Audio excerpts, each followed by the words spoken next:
It's definitely 4D chess. We're not. Yeah, that makes total sense.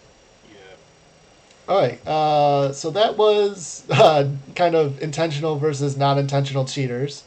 The next topic up, Nick, you said was what was the topic? It looks like. Oh, you're talking about.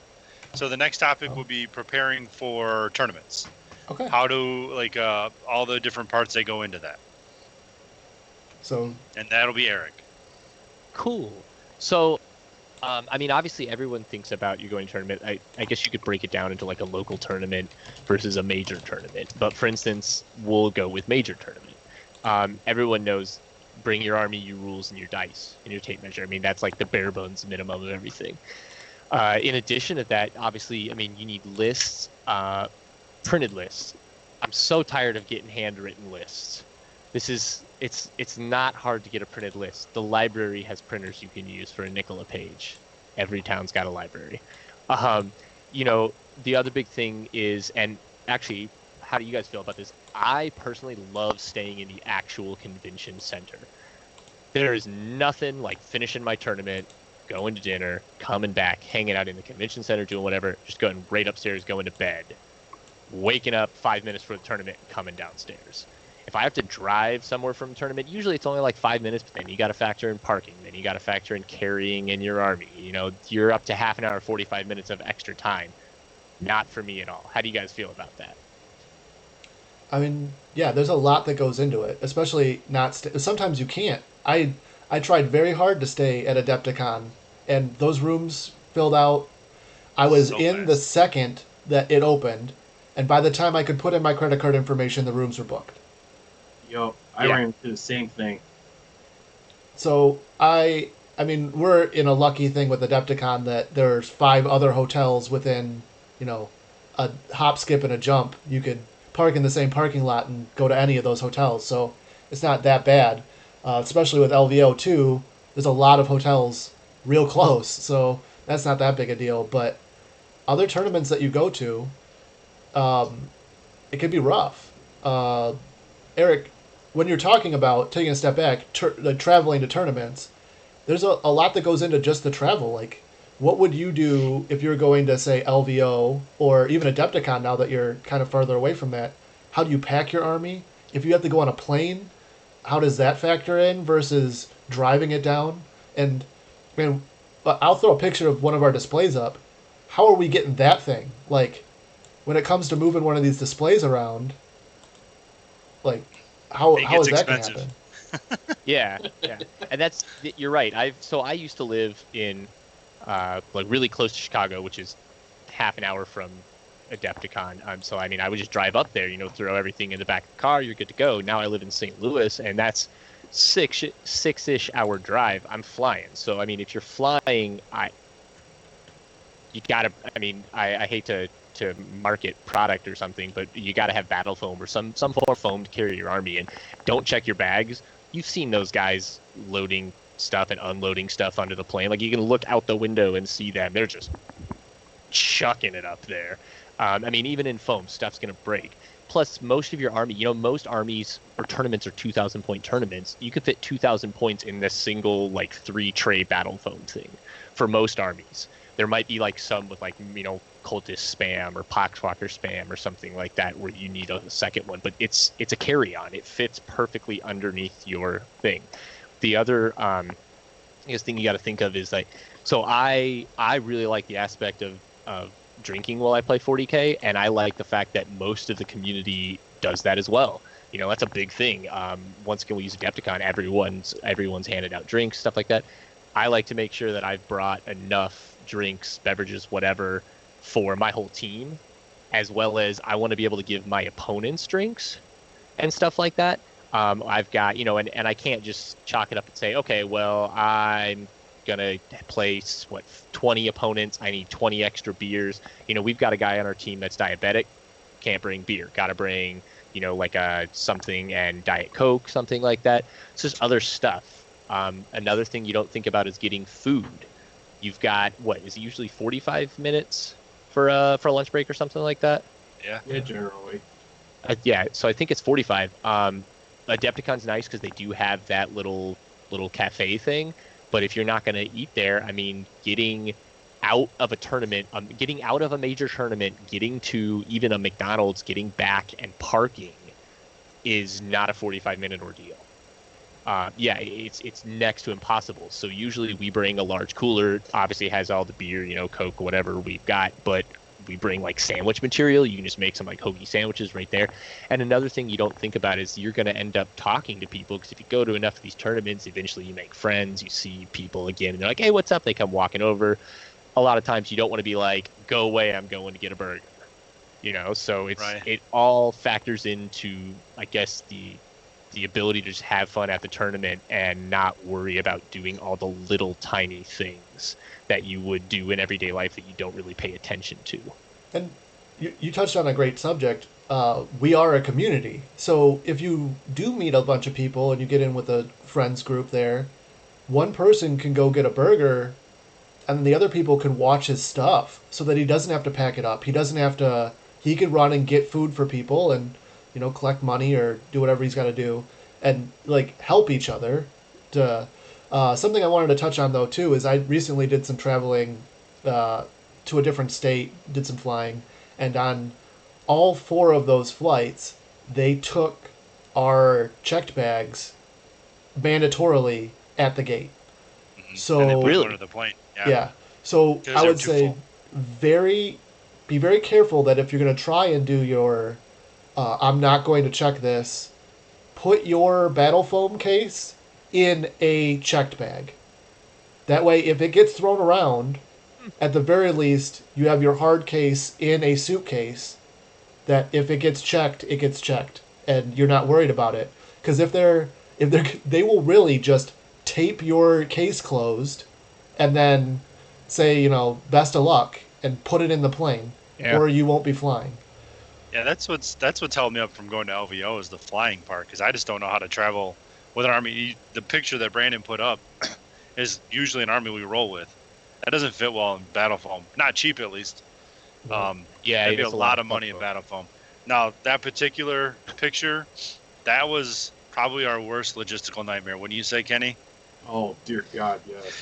We had to get so we had to call around to the measurements on that.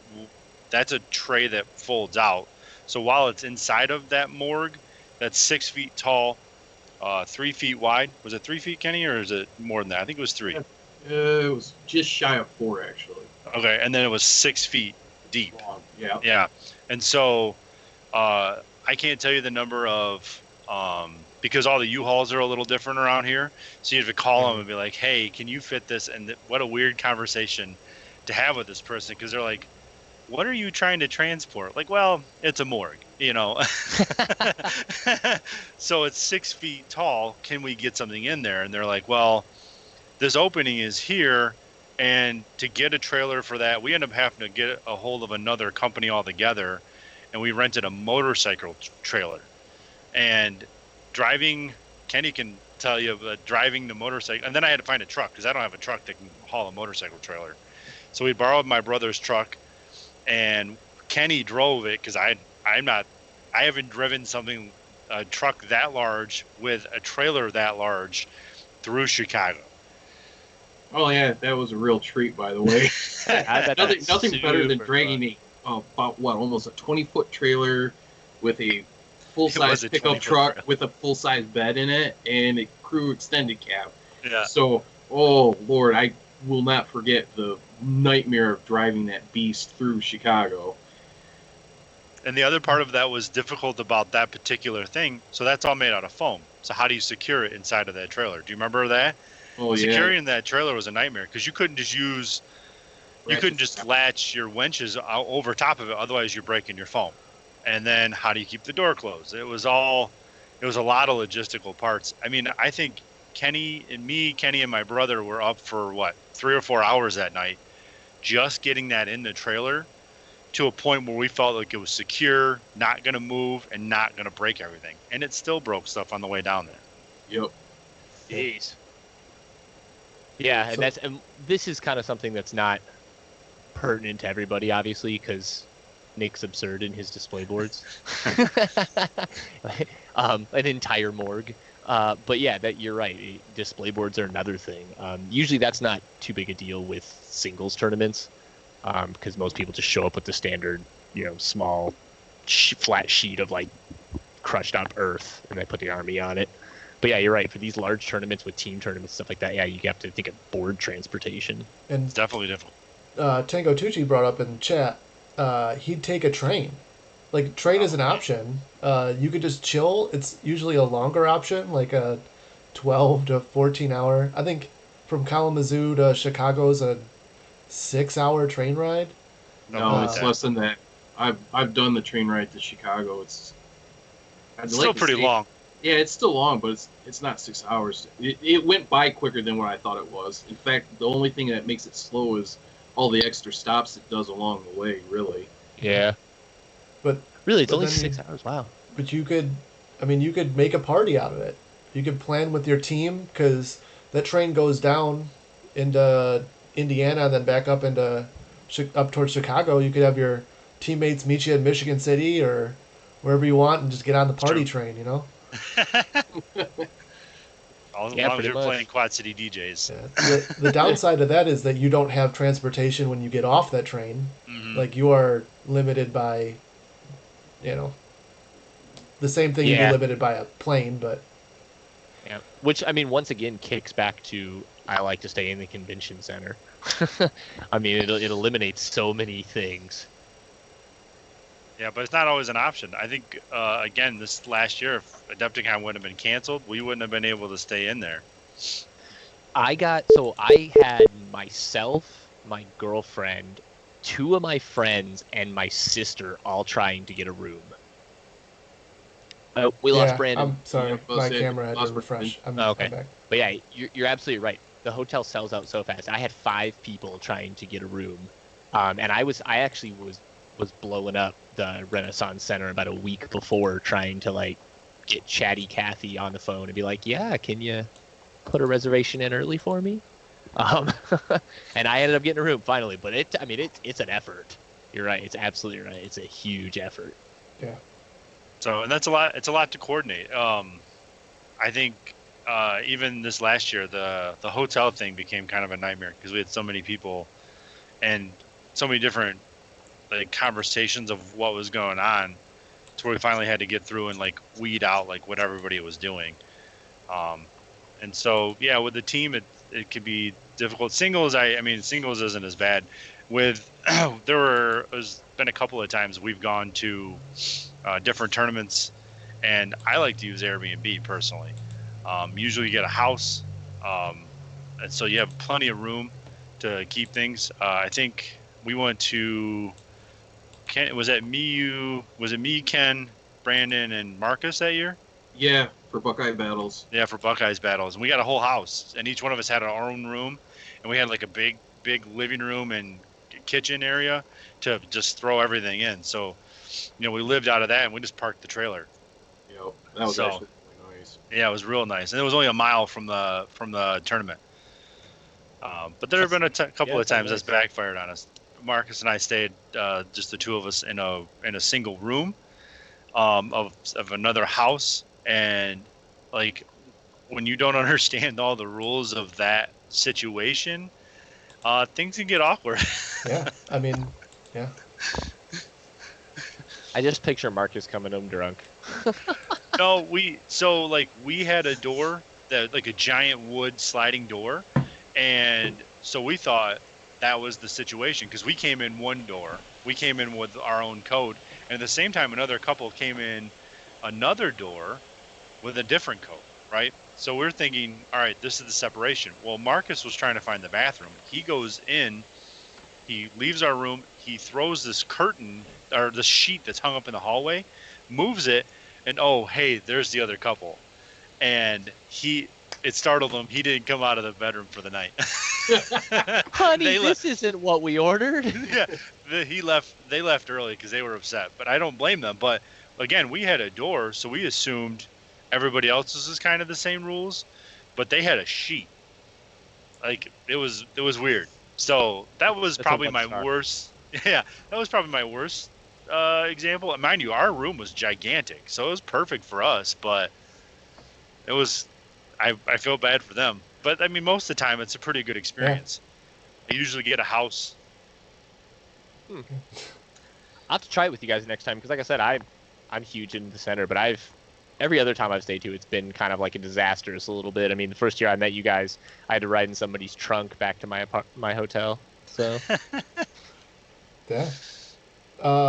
So any other like final thoughts, final tips and tricks for if you could sum it up into just 3 easy things, Eric, what are the 3 easy things you should always think about when traveling with your army to a tournament?